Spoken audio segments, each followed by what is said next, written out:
Yeah, so if you're Stanford, you probably have to go the interim route because it's almost April.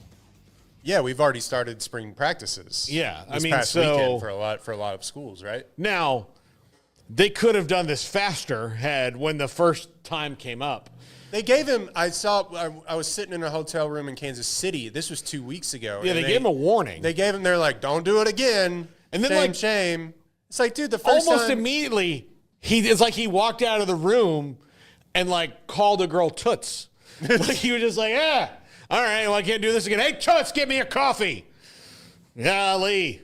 Yeah, the fact that you're gonna, I get that these places. I mean, it's all firing people with cause, and you don't want to fire somebody before. Like, yeah, we get it. You don't. There's nuance to everything, and I think that we have. Quite frankly, I think that sometimes we have jumped the gun on hiring, and I think schools have started like, oh, we're going to wait to see how this plays out, just like with getting rid of players. And that whole Saban bit that he had a few years ago where he went on a rant about how somebody was arrested for marijuana, and they're like, he's like, I didn't kick this guy out because this, that, and the other, and now he's like owns several companies, and you want to – and I think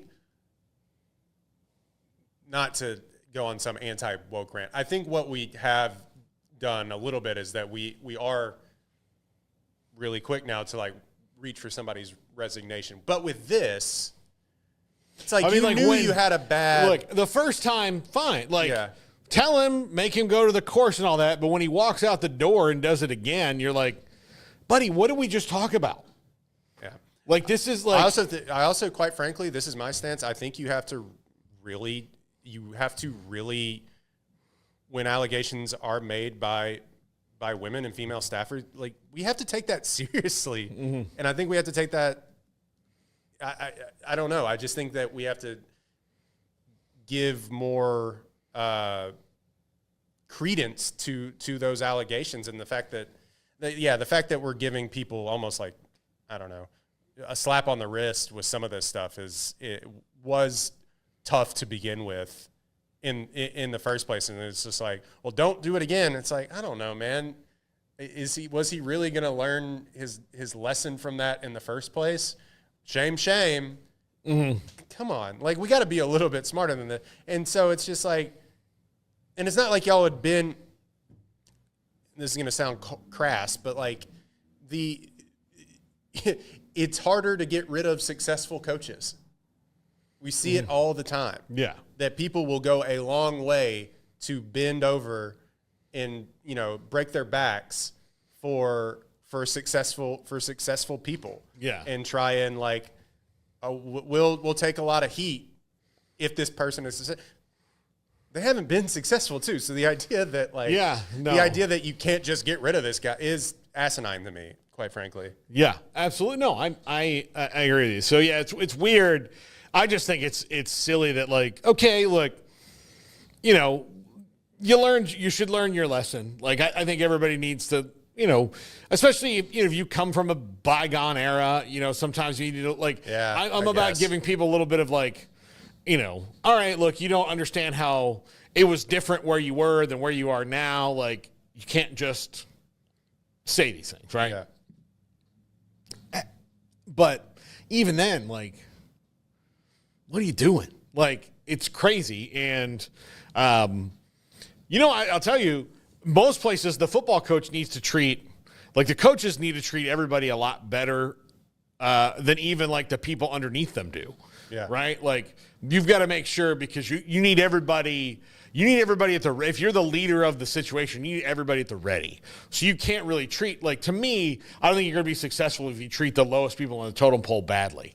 The people who don't like you don't do you're not going to be successful because they're not going to really want to go the extra mile for you because they're not making any money to do so. Yeah, exactly. But if you treat them like they have a chance, then you're going to see that.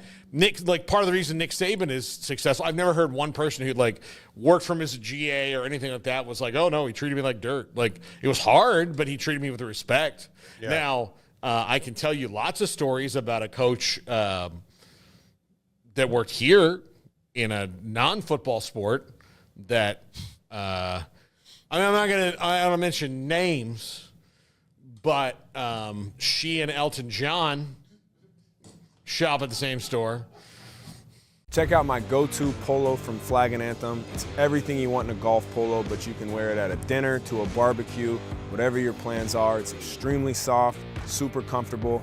Check it out, flagandanthem.com. About, like, you know, when the lower people on the totem pole did things she didn't like, how she would, like, publicly dress them down. And then how the AD changed and saw her do that. And then all of a sudden, you know, Didn't become quite as acceptable. didn't become quite as acceptable. And then one day, the men's basketball team won a championship, and she's not in charge anymore, and she also can't be rude to people, so she went to a place that would maybe let her. Not mentioning any names. I'm not going to say any names. Yeah, right. I'm not. Very, very, you know, I mean, you really covered your bases That was there. vague, right? That was vague? It was pretty very vague. vague. Very That's vague. who I was talking about? Okay. Did you see, I know we were on It was this. women's basketball was the sport, but I don't want to give you more details. Right. Not giving you any more, and I'm not giving you a name. Mm-hmm. Did you see the story that came out of the Dan Hurley thing? Yeah, this but the winter in Raleigh? Yeah. Okay, So, ruin, if an SID told you, I'm going to ruin your life, I know you're sarcastic enough and be like, oh, you can't get worse. Yeah. It's like, Like, what? hey, brother, get in line, you know? No, you're saying, yeah. So, look, story time about that. So You sound like my wife. I've had 30 exes tell me that. You need to get in line.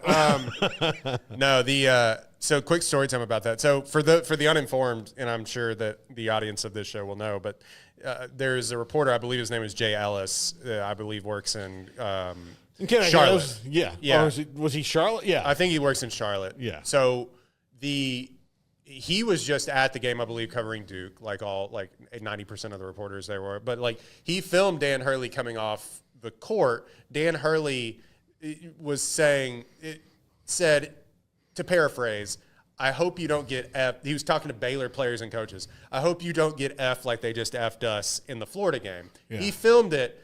It's in the tunnel, just for people that don't.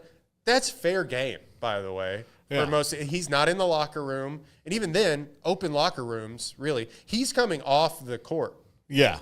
Well, and the other thing is the response from the SID was, he was in a restricted area. Yeah. Like, no. Yeah. No. Like, we're free to walk back and forth wherever we want. And believe me, the restricted areas, it is, well, I mean, clearly it's tougher than the Pentagon right now. Yeah. To get around. I told a story on the show yesterday. I've been in several places where I can see a bathroom, and I'm like, hey, can I go to that bathroom because I'm closer here? Yeah. And they're like, no, you got to go all the way around. I'm like, but their toilet. Yeah. Me bathroom, their toilet. No? Like, can you move the line back to behind the toilet? Yeah.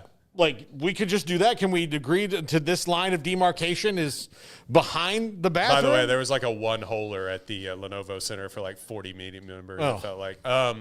Anyway, so I'm sitting there, me and Sydney Wicker, who works for KCEN, were the only, and Bryce Cherry was a couple feet down. But we're sitting there, guy, well-to-do dressed guy, reporter. I'm wearing like just a KWTX jacket or something. I have the beard, but he looks the reporter part. He comes and sits down. Major market. Kind of starts fiddling with his computer. And all of a sudden, I'm kind of typing something on Twitter, and I hear, "You're an effing joke." And I'm like, "Excuse me, what? Like what?" It's like, who is talking to me? And I turn, and it's not next to me, but I'm literally a foot away. This guy, who we now know is the SID of UConn men's basketball, is in this guy's face. And he's like, "You're an effing joke. I'm going to ruin your effing life." And the reporter goes, "What?" And then he kind of storms off and like goes like, I thought a fan had come down out of the stands and was like dressing him down. And I go, "Man, what was that?" He goes, "I'm pretty sure that was just the men's basketball SID." So yeah, I was privy to. We have an eyewitness on scene. First row access. I didn't buried tweet about the lead on today's show.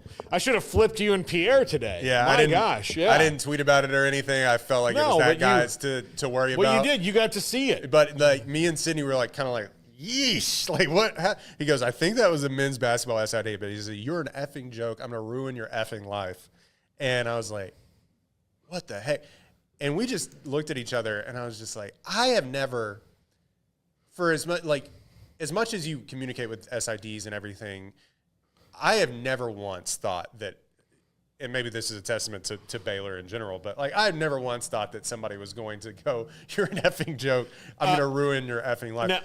Now I will tell you, I've caught the ire of an SID or two in my day. Yeah, I know. But and never to that level. To that level where he's like, I'm going to ruin your life. Now what are you, a mob boss? I will say this. One time, the owner of our radio station asked me, and I see this now because it's kind of obvious to me what they were doing is they didn't want to do it themselves to ask the director of communications, athletic communications at Baylor, if we could move a game, for a remote on a country station. And I was like, you've seen the Garrett's been through this with me. Yes. Every time I'm like, hey, mess. You guys know what the contract says. Just don't schedule it now. Yeah. Just don't do that. I give you the calendar. I would give the calendar there months in advance. You had to. I had to. I would give it months in advance. And then they would come to me like, hey, can we move it? I'm like, hey, you remember 3 months ago when I told you that this game was going to be on the station then? So I said, well, you just got to ask. And so Smokey, rascal that he is, I was like, Smokey, I'm not going to ask. He's like, no, it'll be fine. It'll be fine. Smokey, I think, knew what was about to happen because when the call came in, he died laughing. So this person who I have to this day a great relationship with, but could not believe that I was asking this on a time when it was a big moment, a big game. It was I don't think it was baseball. It might have been like Lady Bears, towards the end of the season. Yeah. I can't remember what it was, but it was something like that. And I said, Nick, I'm sorry. I said his name. They don't know. I said his name. He's wonderful. He's wonderful. He's great. But this is really our only argument ever. But I said, Nick, I'm the messenger. She goes, yeah, and you're getting shot. So I'm going to hang up the phone, and I went and Smokey's laughing. And I'm like, hey, man, you guys just hung me out. I told you it was going to happen. And Smokey's like, yeah, that was funny. And then I went to Gary. I'm like, hey, man, I just got dressed down on the phone. What are you doing to me here? Yeah. And he's like, oh, I guess we can't move it. I'm like, I told you we couldn't move it. Now I have to go see that guy at a press conference in 2 days, and we're going to have this weird tension that could have just not existed. Yeah. But that's the worst. And, again, he would have never said that to me, Right. Well, and so also the fact, brother, I'm a grown man. Don't talk to me like that. What are you talking about? That's crazy. You're an effing joke. I just could picture that SID standing outside his window. He's just oh, yeah. Everywhere you go, I'm going to be there. You drop your kid off at school, I'm going to be right there. Yeah, and by the way, what does the reporter in Charlotte, oh, no, I'm not going to get UConn access in Stores, Connecticut. Shucks. The next time you guys are through, yeah, when could that be? Yeah. So and I had firsthand access to that, and I hadn't really said anything about it, but I just was seeing that. Then the station was pretty publicly dressed that SID down as well, and put him on blast. Asked him for a statement, and the SID kind of doubled down and everything. But seeing how viral it's gone, I'd be like, it is funny to be witness to a viral moment. Yeah, no,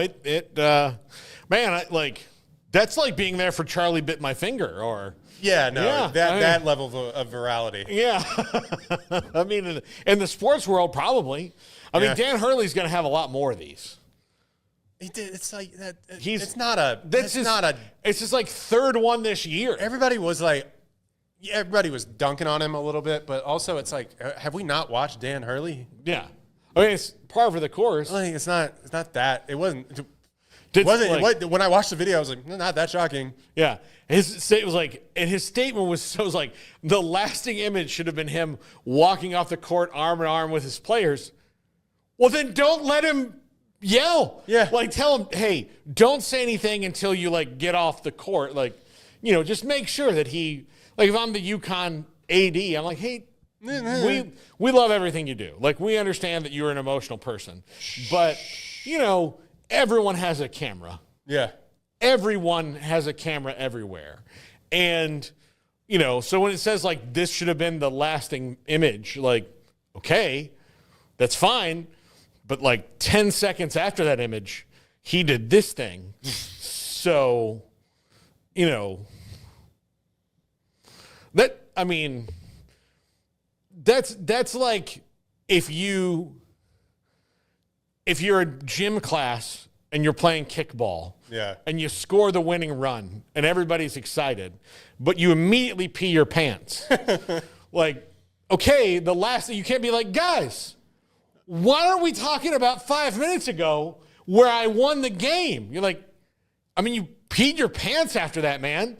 Yeah. How are we not supposed to notice that? Like, we got to talk about the thing that is immediate, actually. Yeah, like, so, like, it wasn't like you won the game and, like, then you went over the water fountain and you got a little water on your shirt. That's fine. You're probably hot. You, like, won the game, ran across home plate, peed your pants.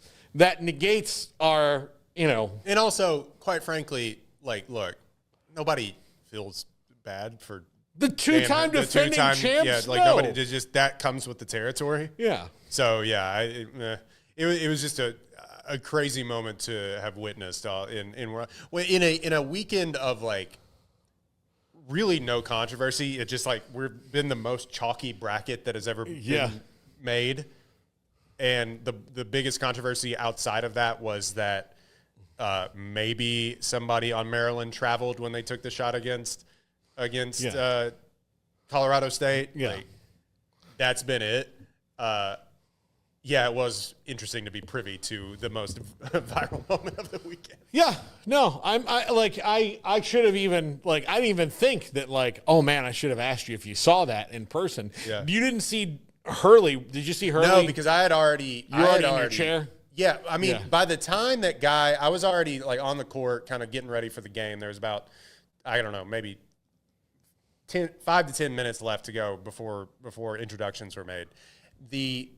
By the time that guy would have had to have tweeted that video, I mean, it instantly went viral. Within, like, 20 minutes, like, Barstool had picked it up. Like, it was on Reddit. People were downloading it and sending it to me. And then he had just sat down.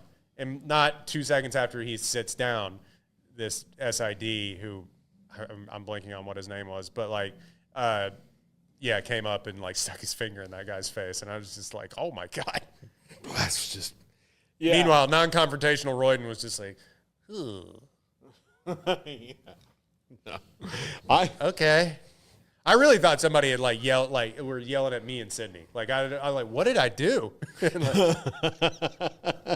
Because when you're not expecting, like, you're an effing idiot and it comes, like, from, you're like, what? Like, I mean, yes, but. Yeah. I mean, sometimes. Yeah. But who are you? I don't know you. Yeah, I don't know. What did I do? Like, what did I get yelled at? Did you, like, Mr. Bean something where you, like, walked through and, like, caused a catastrophe behind you? Yeah. Like, you didn't know? Like, yeah. I mean, I got yelled at to bring a different cup instead of, like, a full Sprite onto where the people were sitting. I had to go. Oh, yeah. Well, that's. And the guy was like, can't come out there. And I thought maybe he had come for revenge. But I had the cup. Yeah. So anyway. No, it's that is something else that they do at the tournament. As a matter of fact, one of my old Adam Winkler, we had on the group text, like, first day, he was like, you know, only NCAA approved cups was like our. It's so silly. Some of that stuff, like in Kansas City, 2 years ago in Kansas City when I went with Darby and I was just the photographer, I went out into the tunnel to, like, take a picture of the court 2 seconds, they go, "Hey man, you can't be out here." I said, "Oh, okay, sure." And you have to have the super secret credential to like go towards the court. Then, and maybe this is my fault at this point, but that was a separate person. Another guy comes up to me. It's the ending of a really pivotal game. I believe it was like the Baylor game. It was coming down to the wire, and I kind of just walked 2 feet out there. 1,000 people are actually standing out there. And this guy, who I have not talked to, singles me out, and he gets in my face, and he's like, "We had a conversation." And I was like, "I haven't talked to you. I've talked to another guy." Apparently there was a guy wandering around Kansas City that looked exactly like me. And it was like, "We had a conversation. I'm going to throw you out of here." I'm like, okay, to not like, I have a credential. I'm supposed to be, it's not like I'm just Jeff that wandered off the street. Yeah. I have a big credential that's about as big as a manila folder hanging around my neck. And you're just going to tell me like, I'm going to throw you out of here. Like they do. And then I got yelled at again for taking another picture. So that's probably my fault, actually. The thing is, they do. There was a guy. I used to have to drive the van into Floyd Casey Stadium to do the pregame show, and it was a yellow van. It was yellow, and it had our logo on it. And the guy at the security, like half the time, the Baylor Alumni Network would just give me the pass when I pulled in, because they're like, "Well, he's coming right here." It's every week. You know, they would get their passes later, and they're like, "Look, you just got to pull in." I mean, it was 100 yards. Like, literally, I pulled into that spot, I drove straight, and I parked. And this dude every week would be like, "I need to see your pass." I'm like, "How many days do we have to do this dance? Do you hear the radio station you're listening to right now? This one." I'm not a super fan. I have to drive this gigantic Scooby-Doo thing all the time. I hate doing it. Always hate doing it, but it's my job. I've been told, because I am here on the totem pole, that, hey, you're part of this being on the pregame show is driving the van in with all the gear in it and setting that up. So that's what I'm going to do, buddy. And this guy right here who's walking towards me, then we do this every week. Every week, he's going to tell you. This guy comes up, hands the parking pass to me, and I put it in the thing.